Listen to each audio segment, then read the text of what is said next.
بسم اللہ الرحمن الرحیم۔ السلام علیکم ورحمۃ اللہ وبرکاتہ۔ امید کرتی ہوں آپ سب خیریت سے ہوں گے۔ پچھلی کلاس میں ہم نے را کو باریک پڑھنے کے 7 قاعدے سیکھے تھے۔ اگر آپ نے وہ کلاس نہیں دیکھی تو پہلے اس کلاس کو دیکھ لیجئے۔ آج کی کلاس میں ہم مختلف فی کے بارے میں پڑھیں گے، یعنی 7 کلمات میں را کو پر بھی پڑھ سکتے ہیں اور باریک بھی پڑھ سکتے ہیں۔ آج کی کلاس میں ہم جانیں گے کہ وہ کون سے 7 کلمات ہیں جن میں را کو پر بھی پڑھ سکتے ہیں اور باریک بھی پڑھ سکتے ہیں۔ یہ وہ 7 کلمات ہیں جن پر اگر را پر وقف کریں گے تو را کو پر پڑھیں گے تو بھی ٹھیک ہے، اور اگر باریک پڑھیں گے تو بھی ٹھیک ہے۔ سب سے پہلا کلمہ ہے مصر۔ مصر سورہ یوسف میں 2 جگہ آیا ہے، سورہ یونس میں 1 جگہ اور سورہ زخرف میں 1 جگہ آیا ہے۔ سورہ یوسف آیت نمبر 21 میں ہے وَقَالَ الَّذِي اشْتَرَاهُ مِن مِّصْرَ لِامْرَأَتِهِ أَكْرِمِي۔ اگر اس را پر وقف کریں گے تو اس را کو پر بھی پڑھ سکتے ہیں اور باریک بھی پڑھ سکتے ہیں، دونوں صورتوں میں ٹھیک ہے۔ اسی طرح سورہ یوسف میں آیت نمبر 99 میں ہے وَقَالَ ادْخُلُوا مِصْرَ إِن شَاءَ اللَّهُ آمِنِينَ۔ یہاں پر وقف کریں گے تو اس را کو پر بھی پڑھ سکتے ہیں اور باریک بھی پڑھ سکتے ہیں، دونوں صورتوں میں درست ہے۔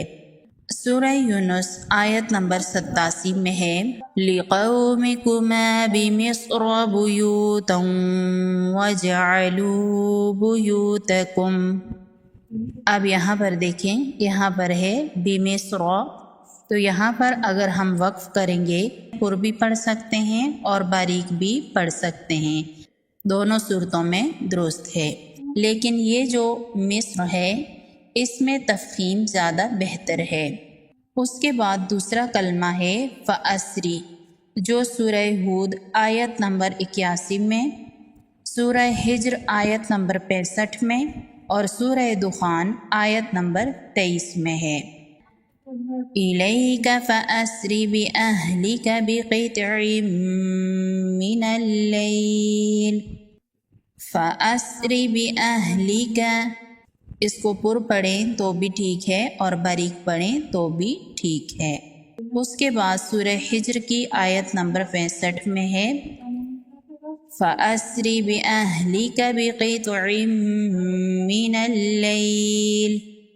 تو یہاں پر دیکھیں، یہاں پر اگر وقف کریں گے تو اس را کو پر بھی پڑھ سکتے ہیں اور باریک بھی پڑھ سکتے ہیں، دونوں صورتوں میں ہی ٹھیک ہے۔ اس کو پر بھی پڑھ سکتے ہیں اور باریک بھی پڑھ سکتے ہیں۔ اس کے بعد سورہ دخان آیت نمبر 23 میں ہے فَأَسْرِ بِعِبَادِي لَيْلًا إِنَّكُمْ مُتَّبَعُونَ۔ اگر اس را پر وقف کریں گے تو اس را کو پر بھی پڑھ سکتے ہیں اور باریک بھی پڑھ سکتے ہیں، دونوں صورتوں میں ہی درست ہے۔ تیسرا کلمہ ہے اسری، جو سورہ طٰہٰ اور سورہ شعراء میں آتا ہے۔ سورہ طٰہٰ آیت نمبر 77 میں ہے وَلَقَدْ أَوْحَيْنَا إِلَى مُوسَىٰ أَنْ أَسْرِ بِعِبَادِي۔ یہاں پر دیکھیں، یہاں پر را ہے، اگر اس را پر وقف کریں گے تو اس را کو پر بھی پڑھ سکتے ہیں اور باریک بھی پڑھ سکتے ہیں، دونوں صورتوں میں ہی درست ہے۔ سورہ شعراء آیت نمبر 52 میں ہے وَأَوْحَيْنَا إِلَى مُوسَىٰ أَنْ أَسْرِ بِعِبَادِي۔ یہاں پر اس را پر بھی وقف کریں گے تو اس را کو پر بھی پڑھ سکتے ہیں اور باریک بھی پڑھ سکتے ہیں۔ چوتھا کلمہ ہے نظوری، یہ کلمہ سورہ قمر میں 6 جگہ آتا ہے۔ یہاں پر دیکھیں، یہاں پر را ہے، اگر اس پر وقف کریں گے تو اس را کو پر بھی پڑھ سکتے ہیں اور باریک بھی پڑھ سکتے ہیں۔ پانچواں کلمہ ہے یسری۔ سورہ فجر آیت نمبر 4 میں آتا ہے وَاللَّيْلِ إِذَا یسر۔ یہاں پر اس را کو پر بھی پڑھ سکتے ہیں اور باریک بھی پڑھ سکتے ہیں۔ چھٹا کلمہ ہے الجواری، جو سورہ رحمان، سورہ شورا اور سورہ تکویر میں ہے۔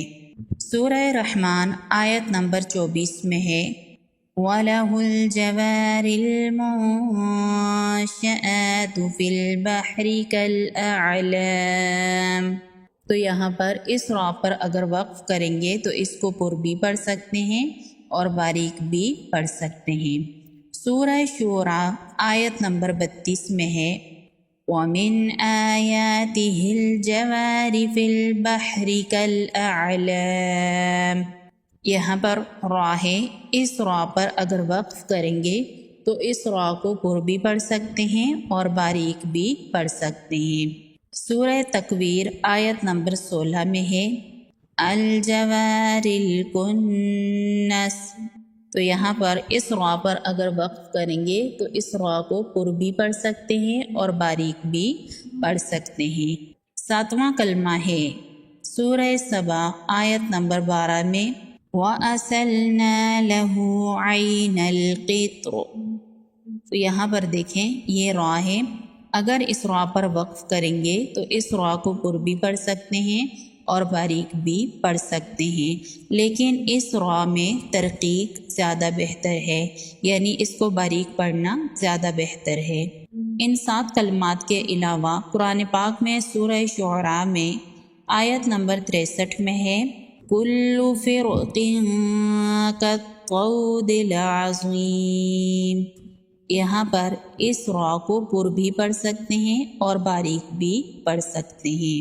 سورہ توبہ آیت نمبر 122 میں ہے فرقۃ منہم۔ یہاں پر را کے بعد حروف مستعلیہ میں سے قاف ہے اور قاف کے اوپر زبر ہے، تو اس کو ہر حال میں پر پڑھیں گے۔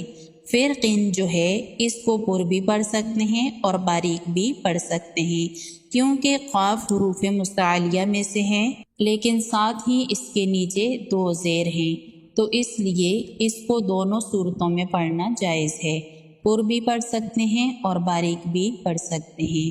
تو یہ تھی ہماری آج کی کلاس، امید کرتی ہوں آپ کو اچھے سے سمجھ آئی ہوگی۔ اگر کوئی چیز سمجھ نہیں آتی تو کامنٹ باکس میں پوچھ سکتے ہیں۔ مجھے اجازت دیجیے اور مجھے اپنی دعاؤں میں یاد رکھیے گا۔ اللہ حافظ۔